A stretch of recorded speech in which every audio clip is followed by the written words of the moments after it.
कराग्रे वसति लक्ष्मी करमध्ये सरस्वती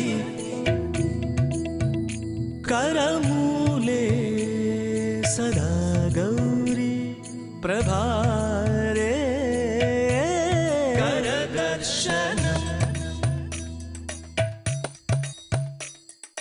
रवये नमः भानवे नमः रवये नमः भानवे नमः समुद्रवसने देवी पर्वतस्तनमण्डिते विष्णुपत्नी नमस्तुभ्यं पादस्पर्शं क्षमस्व मे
അഴകൊടി ദേവീ ക്ഷേത്രത്തിലെ ശ്രീകോവിലിനുള്ളിൽ ഒരു മൂർത്തിയല്ല, പല മൂർത്തികളാണ്.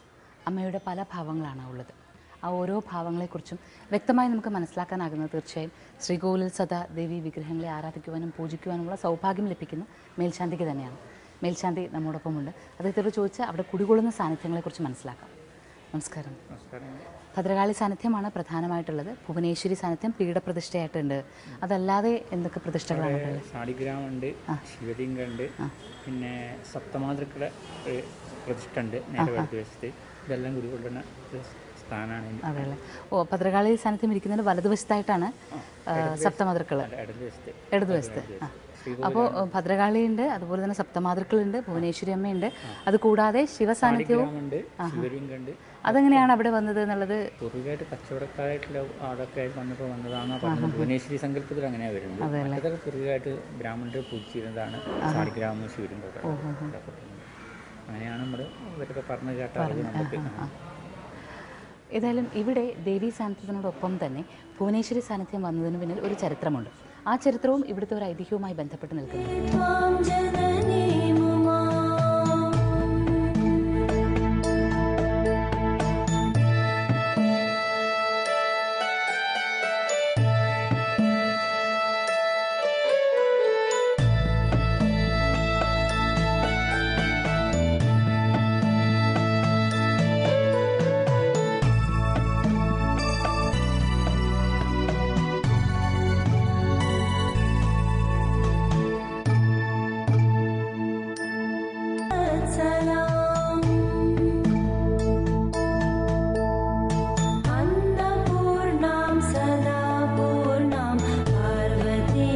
അഴകൊടി ഭഗവതിയെ തൊഴുതു പ്രാർത്ഥിച്ച് ശ്രീകോവിലിൽ നിന്ന് പുറത്തേക്ക് ഇറങ്ങുമ്പോൾ ഈ പ്രപഞ്ചത്തെ മുഴുവനും കാത്തുരക്ഷിക്കുന്ന ആ ലോകമായയുടെ ശക്തിപ്രഭാവത്തെ തൊട്ടറിയുവാനുള്ള ഭാഗ്യം, അനുഭവിച്ചറിയുവാനുള്ള ഭാഗ്യമാണ് നമുക്ക് ലഭിക്കുന്നത്.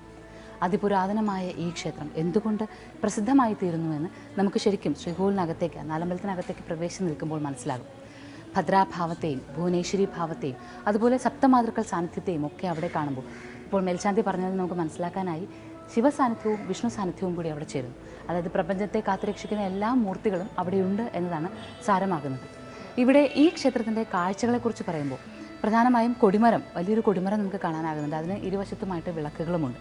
ഇതൊക്കെ പിന്നീട് കാലത്ത് നിർമ്മിച്ചതാണ്. എന്നാൽ 14-ാം നൂറ്റാണ്ടിൻ്റെ ആ നിർമ്മിതിയുമായി ബന്ധപ്പെട്ട് നിൽക്കുന്നത് അകത്തെ ശ്രീകോവിൽ തന്നെയാണ്. അതൊരു വ്യത്യസ്തമായ ഭാവത്തിൽ കാണുന്നത് നാം ഈ പറഞ്ഞതുപോലെ നായർ പ്രമാണിമാർ ഇവിടെ വന്ന് അവരുടെ കളരി പരദേവതാ സാന്നിധ്യത്തെ ഇവിടെ പ്രതിഷ്ഠിക്കുവാൻ ആഗ്രഹിച്ചപ്പോഴാണ് അങ്ങനെ ഒരു ശ്രീകോവിൽ നിർമ്മിച്ചത്.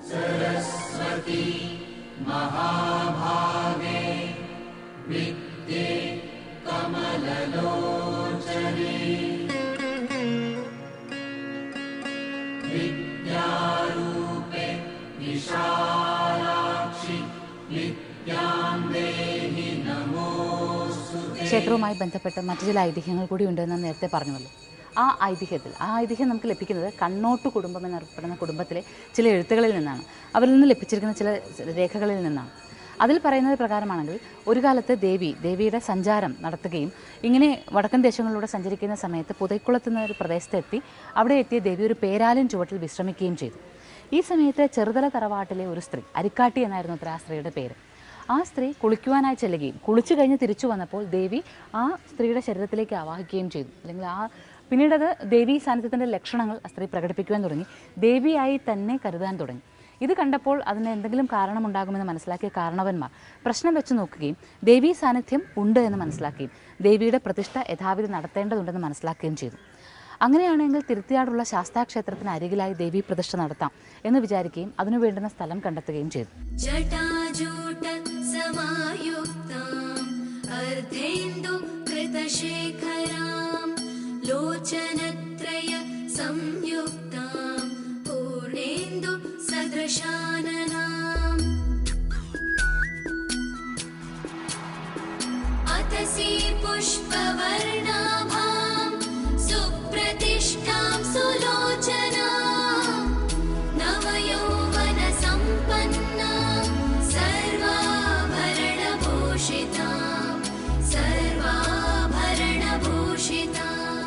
തിരുമാരോടെതിർത്ത് സാമൂതിരിയോടൊപ്പം നിന്നത് 6 നായർ തറവാടുകളിലെ കാരണവന്മാരാണ്. കക്കാട്, കാങ്ങോട്, കാങ്ങ്, മുന്നോലി, മരക്കാട് എന്നിങ്ങനെ പല പേരുകളിൽ അറിയപ്പെടുന്ന 6 പേരുകൾ. ഇന്നും ആ 6 വീടുകളും ഇവിടെയുണ്ട്. അതുമായി ബന്ധപ്പെട്ട് ഊരായ്മക്കാരെന്നാണ് അവർ അറിയപ്പെടുന്നത്. ആ 2 കുടുംബം, പ്രത്യേകിച്ച് 2 കുടുംബങ്ങളിൽപ്പെട്ടവരാണ് ഇപ്പോൾ നിൽക്കുന്നത്. ഏത് കുടുംബത്തിലാണ്? കോലാട്ട്, മരക്കാട്. ഇതൊക്കെ ആ കാലത്തുണ്ടായിരുന്ന, അന്ന് അവിടെ നിന്ന് തന്നെ കണ്ണൂരിൽ നിന്നാണോ തലശ്ശേരി നിന്നാണോ നിങ്ങൾ വരുന്നത്? തലശ്ശേരി ഭാഗത്തു നിന്നാണ് കാരണവന്മാർ വരുന്നത് ഇങ്ങോട്ടേക്ക്. 100 കൊല്ലത്തോളം പഴക്കമുള്ളതാണ് ഈ ഒരു ഇതൊക്കെ. 100 അത് തള്ളി ക്ഷേത്രമായിട്ട് നമുക്ക് ഏറ്റവും ബന്ധം. ഇന്നും തള്ളി ക്ഷേത്രത്തിൻ്റെ ബാക്കിലെ അതിൽ അന്ന് അടച്ചതാണ് ഗോപുരം. ഒരു ഇതായിട്ട് സാമൂതിരി രാജാവിനെ സഹായിക്കാൻ വേണ്ടി വന്നിട്ട് അന്ന് നമ്മുടെ ഈ പടനായകരായിട്ട് വന്നിട്ട് അവരാണത് ഒരു ബ്രാഹ്മണന് ഹത്യ, അപ്പം അതിന് വേണ്ടിയിട്ടാണ് അന്ന് അടച്ചതാണ് ആ തള്ളി ക്ഷേത്രത്തിൻ്റെ ബാക്കിലെ ഗോപുരം. അപ്പോൾ അതിൻ്റെ ആ ഒരു പാവം ഇല്ലാതിരിക്കാൻ വേണ്ടിയിട്ട് സാമൂതിരി രാജാവ് കനിഞ്ഞൊരു ഭവാനി ദേവി. അങ്ങനെ ഭവാനി ദേവി എന്ന് പറയുന്നത്. ഇപ്പോൾ അമ്പലവുമായിട്ട് ഉത്സവമായിട്ട് ബന്ധപ്പെട്ട് നിങ്ങൾക്ക് അവകാശങ്ങൾ എന്തെങ്കിലും ഉണ്ട്? എന്തൊക്കെ അവകാശങ്ങളൊക്കെ ഉണ്ട്. അവകാശം ഞങ്ങൾക്ക് കിട്ടാറുണ്ട്. ഇപ്പോൾ ഇത് ദേവസ്വം ബോർഡിൻ്റെ കയ്യിലായി. അതാണ് ഇതൊക്കെ നമ്മൾ ഈ ഉള്ള ആൾക്കാരെല്ലാവരും കൂടെ അന്ന് മുതലുള്ള പ്രയത്നങ്ങളാണ്. ഇന്ന് കാണുന്ന അഴകൊടി മന്ദിരം കാണുന്ന പലതും ഇതിലുള്ള അവകാശികൾ, ഇതെല്ലാം ആൾക്കാരുണ്ട്. അന്ന് ഈ സാമൂതിരി രാജാവ് തന്ന രാജ്യങ്ങളാണ് നമുക്ക് ഇവിടെ പറയഞ്ചേരി, കോട്ടൂളി, പൊറ്റമ്മല്, പുതിയറ, തിരുത്തിയാട് ഇങ്ങനെയുള്ള രാജ്യങ്ങൾ സാമൂതിരി രാജാവ് ഞങ്ങൾക്ക് രാജ്യങ്ങളായിട്ട് തന്നതാണ്. നാട്ടുരാജ്യങ്ങളായിട്ട് കൈമാറിയ സംഗതികളാണ്.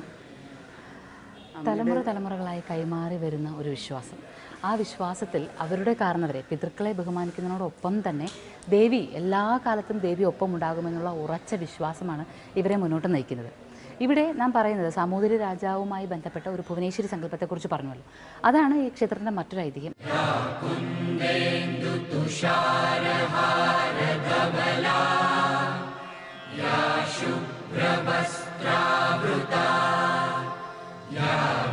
Ya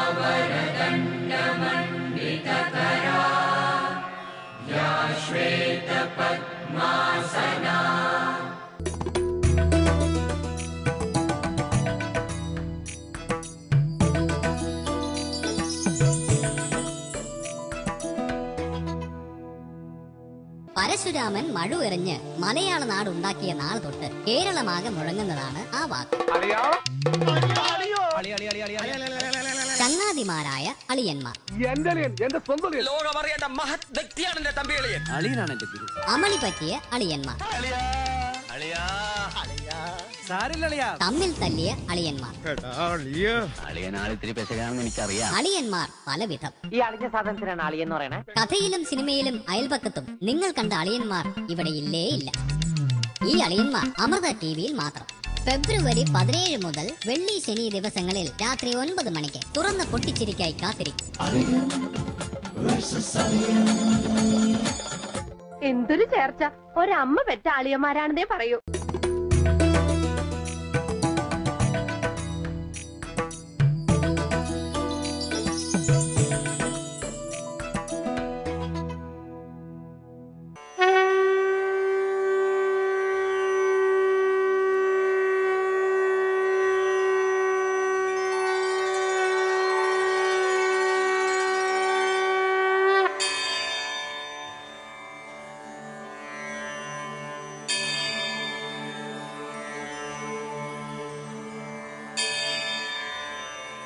അഴകൊടി ക്ഷേത്രവുമായി ബന്ധപ്പെട്ട് ഒരു ഐതിഹ്യ കഥ നാം പറഞ്ഞിരുന്നുവല്ലോ. അതായത് ദേവി ആദ്യം ഒരു തറവാട്ടിലെ പെൺകുട്ടിയിലാണ് വന്ന് സാന്നിധ്യമായതെന്ന്. ചെറുതാല എന്നാണ് ആ തറവാടിൻ്റെ പേര്. ഇപ്പോൾ നാം നിൽക്കുന്നത് ആ തറവാടിൻ്റെ തിരുമുറ്റത്താണ്. തറവാട് നമുക്കിവിടെ കാണാനാകും. ഈ കാണുന്നതാണ് തറവാട്, ചെറുതാല തറവാട്. ഈ ചെറുതാല തറവാടിലെ പെൺകുട്ടി അവളാണ് അരികൊടി എന്നാണ് അറിയപ്പെട്ടിരുന്നതെന്ന് പറയപ്പെടുന്നു. അരികൊടി എന്നും അഴകൊടി എന്നും അറിയപ്പെട്ടിരുന്ന പെൺകുട്ടി 7 ആങ്ങളമാർക്ക് ഒരൊറ്റ പെങ്ങളായിരുന്നു. ഒരു ദിവസം ഈ പെൺകുട്ടി കുളിക്കാനായി തൊട്ടരികിലെ കുളത്തിനരികിലേക്ക് പോവുകയും പിന്നീട് 3-4 ദിവസത്തോളം കാണാതാവുകയും ചെയ്തു. പെൺകുട്ടിയെ കാണാതാവുക എന്ന് പറഞ്ഞാൽ ഉണ്ടാകുന്ന ഒരു ആശങ്ക, പ്രത്യേകിച്ച് 7 ആങ്ങളമാർക്ക് ഒരൊറ്റ പെങ്ങളാകുമ്പോൾ. ഒരുപാട് സ്ഥലത്ത് അന്വേഷിച്ചുവെങ്കിലും കുട്ടിയെ കണ്ടെത്തിയില്ല. പിന്നെ 4 ദിവസം കഴിഞ്ഞപ്പോൾ കുളത്തിൽ നിന്ന് തന്നെ കുഞ്ഞ് കയറി വരികയും ചെയ്തു. പക്ഷേ കയറി വന്ന പെൺകുട്ടി പഴയ പെൺകുട്ടി ആയിരുന്നില്ല. പെട്ടെന്ന് ആരോടും സംസാരിക്കാത്ത ഒരു പ്രത്യേക രീതിയിലിരിക്കുകയായിരുന്നു. കാരണം അവർ പെൺകുട്ടിയെ തല്ലാനായി ഒരുങ്ങിയത്രേ. കാരണം 4 ദിവസം എവിടെ പോയിരുന്നു എന്നറിയാൻ വേണ്ടി. പക്ഷെ തല്ലാനായി ഒരുങ്ങിയപ്പോഴാണ് പെൺകുട്ടി സംസാരിക്കാൻ തുടങ്ങിയത്. സംസാരിക്കാൻ തുടങ്ങിയപ്പോൾ ദേവീഭാവത്തിലാണ് അത്രയും സംസാരിച്ചത്. ദേവീഭാവത്തിൽ ഞാൻ അമ്മയാണ് എന്നും ഞാൻ യാത്ര ചെയ്തു വന്നതാണ് എന്നും ഇവിടെ ഇരിക്കാൻ ആഗ്രഹിക്കുന്നുവെന്നും പറയുകയും എങ്ങനെയാണ് വന്നത് എന്നുള്ളത് ഉൾപ്പെടെയുള്ള വഴിയും അതിൻ്റെ തത്വങ്ങളും എല്ലാം പറഞ്ഞു കൊടുക്കുകയും ചെയ്തു അത്രേ പെൺകുട്ടി. അങ്ങനെ ഇരുന്ന് പറഞ്ഞു കൊടുത്ത പെൺകുട്ടി പിന്നീട് സമാധിയാവുകയാണ് ഉണ്ടായത്. അത് ഇവിടെ വെച്ചാണ് സംഭവിച്ചതെന്ന് വിശ്വസിക്കുന്നുണ്ട്. അഴകൊടി ദേവീ ക്ഷേത്രത്തിൻ്റെ മൂലസ്ഥാനമായി കരുതുന്നത് ഈ ഒരു ക്ഷേത്രഭൂമിയാണ്. ഈ ഒരു ക്ഷേത്രഭൂമി നമുക്ക് കണ്ടാൽ മനസ്സിലാകും. ദേവീക്ഷേത്രമായി പ്രാധാന്യത്തോടുകൂടി ഉത്സവനാളുകൾ പ്രാധാന്യത്തോടുകൂടി ആരാധിക്കുന്നുണ്ടെന്ന് മനസ്സിലാകുന്നുണ്ട്. മാത്രമല്ല ദിവസവും വിളക്ക് വയ്ക്കലുമുണ്ട്. കൂടാതെ ഇതിനോട് ചേർന്ന ഒരു കാവുമുണ്ട്. ഈ പെൺകുട്ടിയുമായി ബന്ധപ്പെട്ട് നിൽക്കുന്ന ചെറുതാല തറവാടുള്ളതുപോലെ തന്നെ ആ പെൺകുട്ടിയിൽ ദേവി ആവാഹിക്കപ്പെട്ടതിൻ്റെ അല്ലെങ്കിൽ ദേവിയുടെ സാന്നിധ്യം അറിയിച്ചതിൻ്റെ ആ ഒരു ഓർമ്മകളുമായി ബന്ധപ്പെട്ട് നിൽക്കുന്ന കാവുകൾ അല്ലെങ്കിൽ ആ ചരിത്രവും വിശ്വാസങ്ങളുമായി ബന്ധപ്പെട്ട് നിൽക്കുന്ന കാഴ്ചകളുമാണ് ഇവിടെയുള്ളത്. കാവിൽ തന്നെ നമുക്ക് കണ്ണാടി ബിംബത്തിൽ, അതായത് കന്യകാഭാവമാണല്ലോ ദേവി, അതുമാത്രമല്ല ഈ പെൺകുട്ടിയും കന്യകാഭാവമാണ്. അതുകൊണ്ട് തന്നെ വാൽക്കണ്ണാടി ബിംബ പ്രതിഷ്ഠകൾ ഏറെ ഉള്ളതും മാത്രമല്ല ലിംഗാകൃതിയിലുള്ള പ്രതിഷ്ഠകളും ഒക്കെയായി പലതരം പ്രതിഷ്ഠകളും കാവുകളും ഇതിനുള്ളിലുണ്ട് എന്ന് കാണാം. ഇത് അഴകൊടി ദേവീ ക്ഷേത്രത്തിൻ്റെ മൂലസ്ഥാനമായി കരുതുന്നു.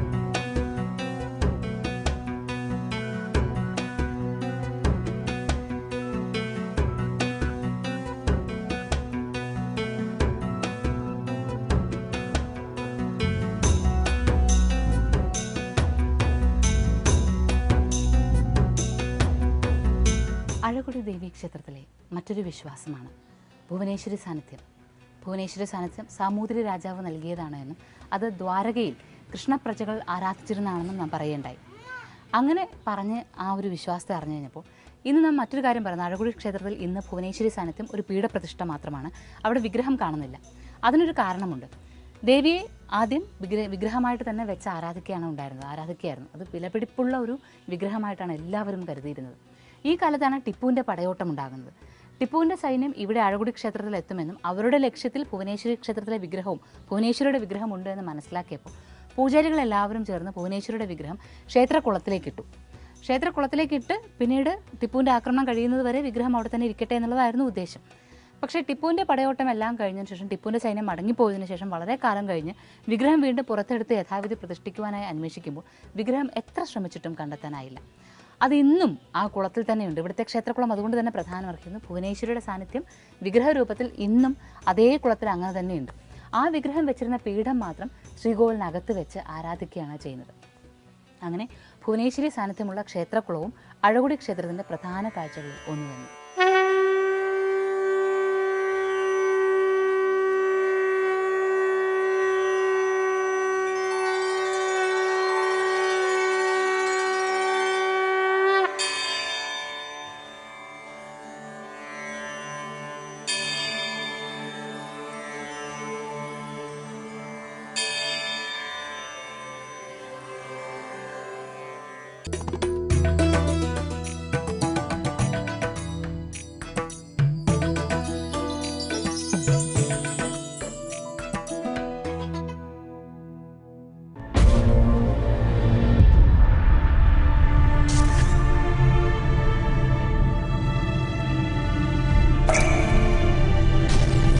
ഈ ചിത്രാലയത്തിൽ തന്നെ കുറെ ദുർമരണങ്ങൾ നടന്നിട്ടുണ്ട്.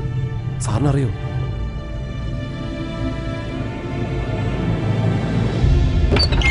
ആർക്കും വേണ്ടാത്ത ചിത്രങ്ങൾ ഡംപ് ചെയ്തിരിക്കുന്ന ഒരു കെട്ടിടത്തിന്റെ കാവൽക്കാരനെ കൊല ചെയ്യേണ്ട ഒരു കാര്യവും. സാർ ഇതൊക്കെ വെറും വേസ്റ്റാ, ഇതിന് ചിത്രമൊന്നുമില്ല.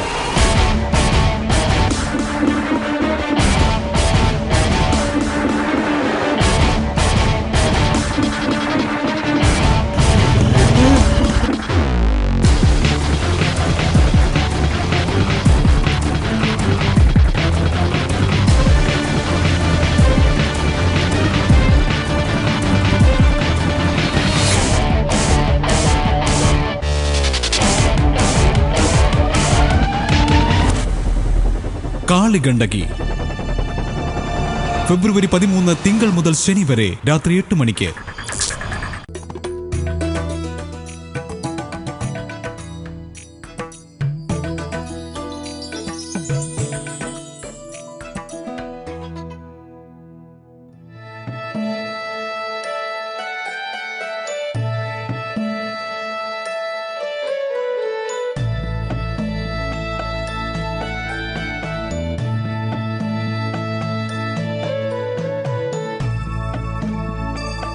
അങ്ങനെ അഴകൊടിയിലെ മൂലക്ഷേത്രവും കണ്ടു കഴിയുമ്പോൾ അഴകൊടിയിലെ കാഴ്ചകൾ പൂർണ്ണമാവുകയാണ്.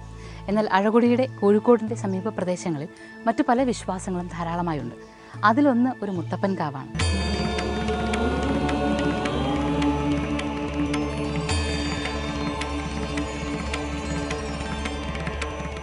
കോഴിക്കോട് അഴകൊടി ഭഗവതി ക്ഷേത്രത്തിനരികിലായി ഒരു മുത്തപ്പൻ കാവുണ്ട്, മുത്തപ്പൻ ക്ഷേത്രം. പറശ്ശിനിക്കടവ് മുത്തപ്പൻ ക്ഷേത്രത്തിലേക്ക് പോകാൻ ആഗ്രഹിക്കുന്ന ഭക്തർക്ക് എന്തെങ്കിലും കാരണവശാൽ അത് സാധിക്കാതെ വരികയാണെങ്കിൽ കോഴിക്കോട് ദേശക്കാർ ആശ്രയിക്കുന്നത് ഈ മുത്തപ്പൻ കാവിനെയാണ്. ഈ ക്ഷേത്രം ഇരിക്കുന്ന അഴകൊടി ക്ഷേത്രത്തിൽ നിന്ന് വരുമ്പോൾ ബാലൻ കെ നായർ റോഡ് എന്ന റോഡുണ്ട്. ബാലൻ കെ നായർ മലയാളത്തിലെ പ്രസിദ്ധ നടനായിരുന്ന ബാലൻ കെ നായരുടെ ഓർമ്മകളുമായി നിൽക്കുന്ന റോഡ് തന്നെയാണ് അത്. ആ റോഡിലൂടെ വരുമ്പോഴാണ് നമുക്ക് മുത്തപ്പൻ കാവിലേക്ക് എത്താനാകുന്നത്. മുത്തപ്പൻ കാവിലേക്ക് പ്രവേശിച്ചു കഴിഞ്ഞാൽ ആദ്യം 2 സാന്നിധ്യങ്ങൾ കാണാനാകും. അതിലൊന്ന് ഗുളികൻ്റെ സാന്നിധ്യമാണ്. പുതിയ ശ്രീകോവിലാണ് അവിടെ ഉള്ളത്. ഗുളികൻ്റെ സാന്നിധ്യവും പിന്നെ കാർണൂർ സ്ഥാനത്തിന് കൽപ്പിച്ചുകൊണ്ട് ഗുരു സാന്നിധ്യവും ഇവിടെ കാണും. ഗുരുവിനെയും ഗുളികനെയും നാം കാണുന്നു എങ്കിലും പ്രധാന മൂർത്തി ഇവിടെ മുത്തപ്പനാണ്. മുത്തപ്പൻ സങ്കല്പത്തെക്കുറിച്ച് നമുക്ക് എല്ലാവർക്കും അറിയാവുന്നതാണ്. ആ സങ്കല്പത്തെക്കുറിച്ചും അതുപോലെ തന്നെ സവിശേഷമായ ചില മറ്റു ദർശനങ്ങളും കൂടി ഇവിടെ നമുക്ക് ലഭിക്കും. തീർച്ചയായിട്ടും ആ കാഴ്ചകളിലേക്ക് നമുക്ക് കടന്നതല്ല.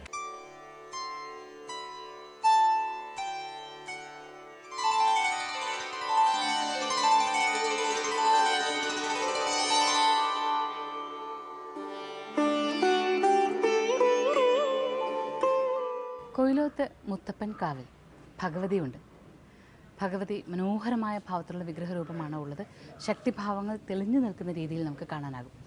ദേവീഭാവം, അമ്മേ നാരായണ മന്ത്രങ്ങളിൽ ദേവിയുടെ മുഖഭാവം തന്നെയാണുള്ളത്. പിന്നെ പുറത്തെഴുന്നള്ളിക്കുവാനുള്ള ചെറിയ വിഗ്രഹവും കാണും. ഇങ്ങനെ ദേവീ സാന്നിധ്യം ഇവിടെ ഉണ്ടെന്ന് പറയുമ്പോൾ മുത്തപ്പൻ കാവിൽ നമുക്ക് മുത്തപ്പൻ സാന്നിധ്യം അറിയാൻ പറ്റുന്നത് ശിവൻ്റെയും വിഷ്ണുവിൻ്റെയും തത്തുല്യമായ ശക്തിയാണ് എന്നാണല്ലോ. അവിടെ ദേവീഭാവം കൂടി വരുമ്പോൾ ശരിക്കും ശൈവ വൈഷ്ണവ ശാക്തേയ സമ്പ്രദായങ്ങളുടെ പ്രത്യേകതകളെല്ലാം ഇവിടെ ഒത്തുചേരുന്നു എന്നുള്ളതാണ്. എന്നാൽ അവിടെ നിന്ന് മുന്നോട്ട് വരുമ്പോൾ മറ്റൊരു ശക്തമായ സാന്നിധ്യത്തിന് മുന്നിലേക്കാണ് നാം എത്തുന്നത്. ഓം നമഃശിവായ കൊട്ടിയൂർ പെരുമാൾ എന്ന് എഴുതിയിരിക്കുകയാണ് ഇവിടെ. അതായത് കൊട്ടിയൂർ പെരുമാളുടെ സാന്നിധ്യം ഇവിടെയുണ്ട് എന്ന് വിശ്വസിച്ച് ഒരു ഇല്ലിമുള കൊണ്ട് കാട് ഒരുക്കിയിരിക്കുകയാണ്. കാടിനുള്ളിൽ ഇരിക്കാൻ ഇഷ്ടപ്പെടുന്ന ധ്യാനഭാവത്തിലുള്ള മഹാദേവനാണ് കൊട്ടിയൂരപ്പൻ. കൊട്ടിയൂരപ്പൻ ക്ഷേത്രത്തിൻ്റെ നട തുറക്കാനിരിക്കുകയാണ്. ഏതാണ്ട് ജൂൺ 6 ആകുമ്പോഴേക്കും അവിടുത്തെ നട തുറന്ന് ഉത്സവം ആഘോഷങ്ങൾ തുടങ്ങും. യഥാർത്ഥത്തിൽ കോഴിക്കോട് കണ്ണൂരേക്ക് എത്തി അവിടെ നിന്ന് കൊട്ടിയൂർ ക്ഷേത്രവുമായി ബന്ധപ്പെട്ട് നിൽക്കുന്ന ചില ആചാരങ്ങൾ കൂടി മനസ്സിലാക്കുക എന്നൊരു ഉദ്ദേശം കൂടി നമ്മുടെ ഈ യാത്രയ്ക്കുണ്ട്. അതുകൊണ്ടാവണം ഈ മുത്തപ്പൻ കാവിലേക്കും നാം എത്തിയത്. അവിടെ കൊട്ടിയൂരപ്പന് സാന്നിധ്യമുള്ളപ്പോൾ കൊട്ടിയൂരപ്പന് നേരെ മുന്നിലായിട്ടാണ് ഇവിടെ തിരുവപ്പനയും വെള്ളാട്ടവുമായി 2 ഭാവങ്ങൾ, വിഷ്ണുഭാവവും അതുപോലെ തന്നെ ശിവഭാവവും ഉള്ളത്. ചന്ദ്രക്കലയേറിയ കിരീടത്തോടു കൂടി ശിവനും മത്സ്യത്തിൻ്റെ ആകൃതിയിലുള്ള കിരീടത്തോടു കൂടി വിഷ്ണുവുമുണ്ട് എന്നാണ് വിശ്വാസം. വിഷ്ണുവും ശിവനും ഒത്തുചേരുന്ന മുത്തപ്പൻ സങ്കല്പത്തെക്കുറിച്ച് പറശ്ശിനിക്കടവ് വെച്ച് നാം വിശദമായി പറഞ്ഞിട്ടുണ്ട്.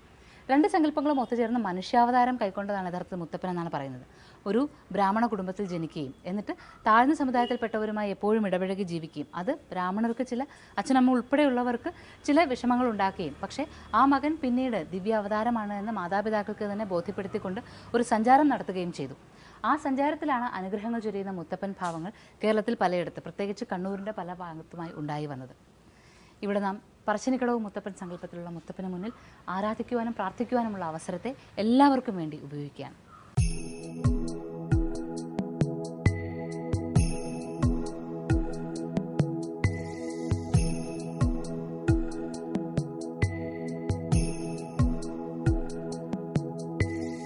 तत्पुरुषाय विद्महे महादेवाय धीमहि तन्नो रुद्र प्रचोदयात्. ജ്യോതിഷന്മാർ മുഴുവൻ പറഞ്ഞു കൊടുക്കുന്നത് ഇവിടെ ഗുളികൻ്റെ ദോഷം തീർക്കാൻ വേണ്ടിയിട്ട് പന്തം തെളിയിക്കുക, മുക്കണ്ണം തെളിയിക്കുക, ഈ പൂജയ്ക്കൊക്കെ വളരെ ചെലവ് കുറവാണ്. മുക്കണ്ണൻ അതായത് അല്ലല്ല, പന്തത്തിന്റെ ആണ് മുക്കണ്ണന്റെ ഇടവും വലുണ്ട്. 3 ഇതുണ്ട്. പന്തം കുത്തുന്ന കാണിച്ചു തരാം. ആ പന്തം മുക്കണ്ണനും ഇടം വലുവും സാധാരണ പന്തം, അങ്ങനെ 3 തരം പന്തമാണ്. ആ പന്തം തെളിയിച്ചാൽ ഓരോ ശക്തിക്കും ദോഷങ്ങൾ, ഏറ്റവും കൂടുതൽ ദോഷങ്ങൾ തീർക്കാനുള്ളതാണ് ഈ പന്തം തെളിയിക്കുന്നത്. അത് ഏറ്റവും എല്ലാ ജ്യോതിഷന്മാരും ഇവിടത്തേക്കാണ് എഴുതി കൊടുക്കുന്നത്. കോഴിക്കോട് ജില്ലയിലെ ഏറ്റവും കൂടുതൽ ശക്തി 100 കൊല്ലം പഴക്കമുള്ള ക്ഷേത്രമാണ്. അതാണ് ഇവിടെ വലിയൊരു ആൽവിഷം ഉണ്ടായിരുന്നു. അതിൻ്റെ 100 കൊല്ലം അത് അടി ദ്രവിച്ചിട്ട് മറിഞ്ഞു വീണു. എന്നിട്ടും മറിഞ്ഞു വീണിട്ടും എവിടേക്ക് മാത്രമേ വീണുള്ളൂ. എങ്ങോട്ടോ അങ്ങോട്ടോ ഒന്നും വീണില്ല, അവിടെ മാത്രമേ വീണു. അതാ ഏറ്റവും ശക്തി അതാണ്. അതെ, കാത്തുരക്ഷിക്കുന്ന ദൈവങ്ങളുടെ പല ഭാവങ്ങളെക്കുറിച്ചാണ് നാം കേൾക്കുന്നത്. ഇപ്പോൾ തന്നെ പറഞ്ഞ ഗുളികൻ സങ്കല്പം ദോഷങ്ങൾ മാറുന്നതിന് വേണ്ടി ചിലപ്പോൾ ജാതകത്തിൽ ഗുളികൻ്റെ ദോഷങ്ങൾ കാണുന്ന സമയത്ത് അതിൻ്റെ പരിഹാരമായിട്ട് ജ്യോത്സ്യന്മാർ, പ്രത്യേകിച്ച് വടക്കോട്ട് മേഖലയിലുള്ള ജ്യോത്സ്യന്മാർ പറഞ്ഞു കൊടുക്കുമത്രേ ഗുളികന് പന്തം തെളിയിക്കാൻ. അങ്ങനെ പന്തം തെളിയിക്കാൻ പറയുമ്പോൾ കോഴിക്കോട് ദേശത്തുള്ളവർക്ക് ഏറ്റവും വലിയ ആശ്വാസമുള്ള ഗുളികസ്ഥാനം ഇതാണ്. ഇവിടെയാണ് വന്ന് പന്തം തെളിയിക്കുകയും അതുപോലെ പന്തം തെളിയിക്കലിന് പല രീതികളുണ്ടെന്ന് അദ്ദേഹം പറഞ്ഞു. അതുപോലെ നാളികേരം നടക്കി സമർപ്പിക്കലും ഈ ഒരു ആചാരവുമായി ബന്ധപ്പെട്ടുണ്ട്. ആ ദോഷങ്ങൾ തീർക്കുന്നതിന് വേണ്ടിയിട്ടുള്ള പ്രാർത്ഥനകളാണത്. മഹാദേവായ ത്രംബകായ ത്രിപുരാന്തകായ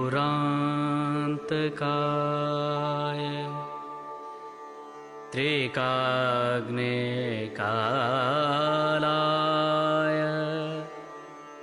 കാലാഗ്നിരുദ്രായ നീലകണ്ഠായ മൃത്യുഞ്ജയായ സർവേശ്വരായ സദാശിവായ ശ്രീമൻ മഹാദേവായ നമഃ. ശ്രീമൻ മഹാദേവായ നമഃ.